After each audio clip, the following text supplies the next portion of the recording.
So we are back with part 2 with Alexandra Merz, Tesla Boomer Mama, the huge resource to the community. She does so much for us, but what she's going to do today is help us understand what we're looking at when we see some headlines, and for that matter, financial reports. I'm Brian. Welcome to Futuraza.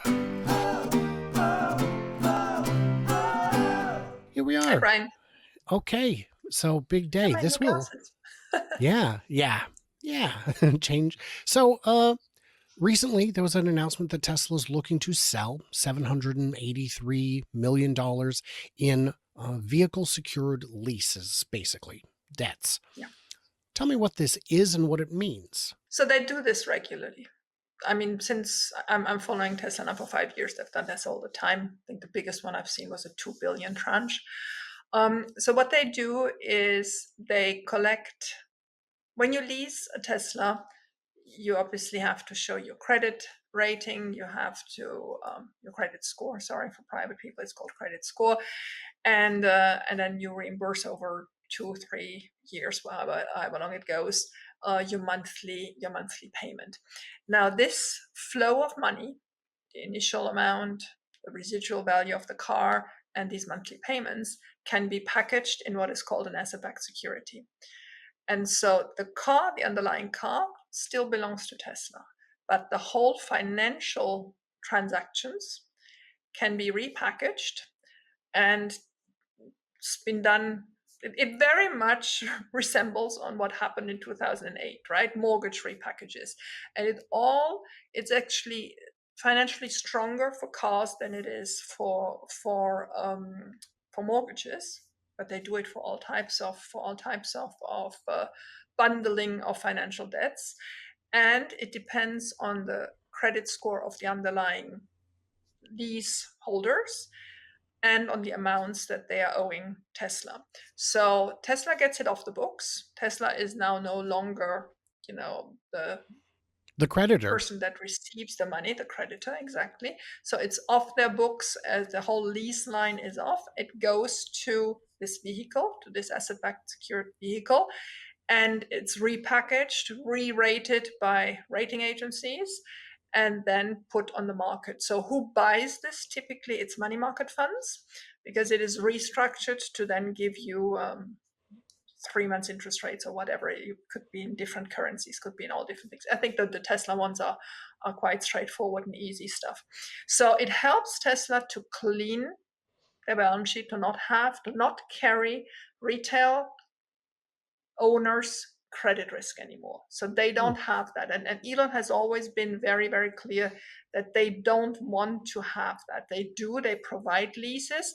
And at one point, we also wanted to push them to provide the financing, not only the leases. And he was always, a member question he had in the shareholder meeting 2023, where he clearly said, I don't want to have consumer credit risk on the books of Tesla. And so this is one of those operations that helps to clean it off. It's gone.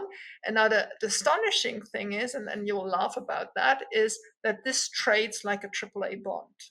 So you have Tesla underlying debt. And while Tesla is still just about investment grade, so 4 big notches lower, the asset-backed packages, and it's not because it's so heavily over-leveraged. It's not that at all. It's just because in the normal market, people that don't look at Moody's and S&P, people that are a little bit more brain active, Tesla is AAA, of course. And so Tesla can do that at nearly no cost, clean up the balance sheet. It's really great, and not have to cover any more consumer retail debt. Wonderful. And this is very normal. Just last month, my mortgage servicing was transferred to a new company. That's not because the old company wasn't sound or stable or anything like that. It just happens. On the earnings reports, we will see subject to lease accounting. What does that mean? What's different about lease accounting? Well, it's subject exactly to that your lease is either with Tesla or it can be sold, right? So the lease accounting takes care of who is now the owner of the lease package. So does it Does that money count differently or something? I mean, why would it No, even but it's say just, that? well, they say it because it gives the analyst that looks at it a clear understanding of how much of that money can actually be transferred out of the balance sheet. So Hmm. depending on how you analyze it, I mean, I would think, I'm not an auto analyst, but if you're an auto analyst, I think you look at that rate very closely, because Tesla always had very few leases, but Ford and GM and all these companies have a lot of leases, and there's a certain risk that comes with it. I mean, Tesla has this comfortable position to find easily somebody who wants to take the whole package and bring it out to the market at AAA, because it's really lucrative and very good. It's the best of the best. Now, not sure you want to do that with GM, not sure you want to do that with Ford in the current situation. So an auto analyst looks at these numbers very closely. I don't think in Tesla's case it has much of an importance. It's great that they're getting rid of the consumer risk. I think they could take some consumer risk on it, but it's just a typical thinking of Elon. Elon, I believe, thinks this is a company that will sell software as a service. Why would I bother weakening my balance sheet with a lot of consumer debt? If I can get rid of it, fair enough, there are people who want it, so I propose it, and then whenever we come to a sufficient big amount, usually around $1 billion, we throw it out into the market, and there's always a bank happy to repackage it and get it out.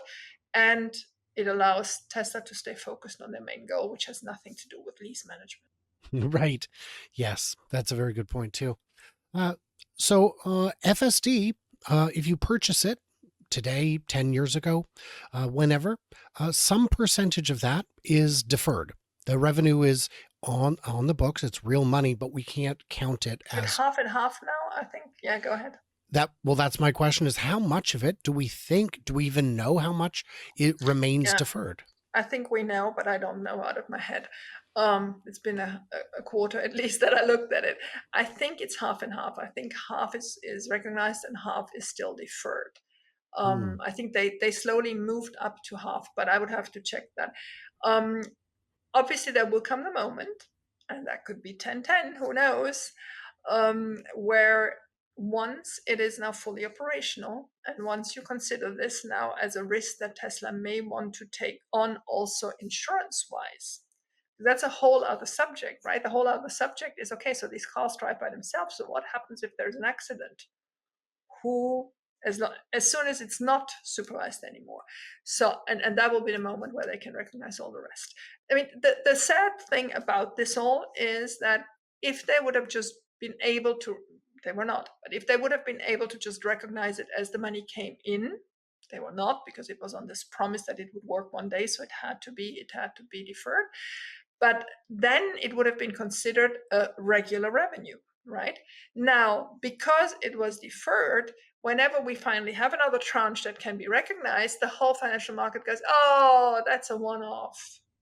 So Yeah. we're not Yeah. taking care of Yeah. it. So that's completely ridiculous. But I mean, it will come at a moment where anyway the software as a service revenue will have started, and we'll see how big that's going to be then. When a consumer buys FSD for the month, when they rent it, that revenue is completely counted in that month. That's very exciting. It And is. when you were saying on yesterday's show that Wall Street may be looking for a $25,000 car with a $5,000 margin, where Elon might be looking at it and saying, look, 48 months is 4 years plus 2 more months. That's your 5 grand in profit. Why don't we get excited about that?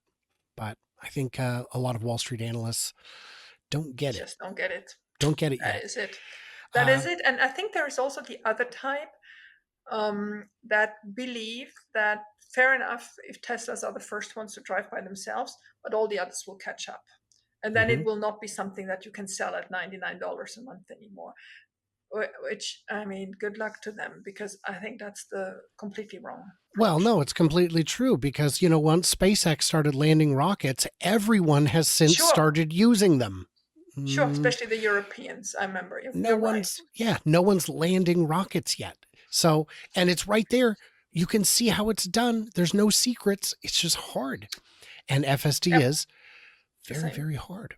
And the people who are saying that, well, Mercedes is already at level 3, they'll just expand that. Hmm. They will not. That's cars don't actually have the funny. I compute. read, yeah, I read on Monday an article in the European press where one of the European ministers and a German one were really annoyed with the European car industry, pretending that they have something. And they told them off, saying very clearly, no, you don't have anything yet, but we want you to work and have it ready in 10 years. Oh, And I was thinking, baby. oh my God, because they think by the end of this decade, so in 6 years, there might be full self driving cars on the streets. Mhm. Well, I mean, that is true. There will. I believe that that is true. Mm, I'm a little more optimistic, but all right. mm, So I see a lot of times where I'll look at the financials of someone like Rivian or Lucid or Neo, and we'll see that they're losing money, just bleeding money from the eyes. And their faithful investors say, yeah, but Tesla lost money for a long time too. true. But I And mean, you do remember there's this chart. Tesla came out of the hellhole much quicker than they will, and they do. It's not comparable. It is true. Tesla had obviously production hell, but actually, it should be so much easier for them because Tesla showed them how to do it, right? And the fact that they don't get there is disheartening. I mean, even GM, I'm still hoping and rooting for the EV program, but so much money and so many failures. It's I don't know how they're going to do it. I really don't know how they're yeah, going to survive. well, they had the Ultium, which is of course the final, and then they had the Straw, second the final Ultium. straw. Well, yes, and now of course today we found out that they don't have any of that. They're going to go even Yeah. in yet another direction, and they are bleeding money. Yeah, but the Silverado just got a price cut. Hmm. They're bleeding money. And So probably a new cup holder too. hey, how cool is that? Yeah. Not terribly cool. So yeah, I don't know what to tell those people except that on a lot of these companies they are losing money on a per unit basis. And if you're losing money per unit, the only way to lose less money is to sell fewer cars. And some of I these don't think there companies is any. I don't think are there is yeah, any US built EV that doesn't lose money on a single unit other than Tesla. it's tough. Rivian might be getting close, but they've had to cut prices too, and that of Yeah. course is brutal. And I would say that there are certain models, certain trim package. I mean, the Sapphire, I'm sure they're making money on a per unit basis, but they haven't sold very many because it's a quarter Mm. million dollars. And that is not not a lot of buyers in that price range.